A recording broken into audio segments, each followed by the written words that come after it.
Hi friends, in this video I am going to show you how to take a screenshot with 3 fingers on Honor phones which are running on EMUI. We all know that we can take a screenshot on any Android phone by pressing the volume down button and power button.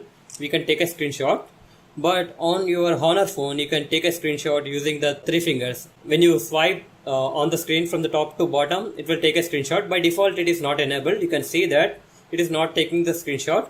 To enable the 3 finger screenshot, you have to go to settings. Under settings you have to select smart assistants. Click on that, and over here you can see that there are multiple options. You have to select motion control.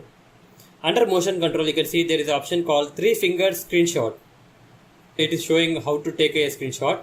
You have to enable this option. Now you can use your 3 fingers and take a screenshot anywhere on your phone. Here you can see that I am taking the screenshot of home screen. Similarly, let's open any app and take the screenshot. That's it guys. In this way you can take a screenshot with 3 fingers on your Honor phones. Hope you like this video. Please subscribe to our channel. Thank you. Let it go, make my body go, make our bodies high.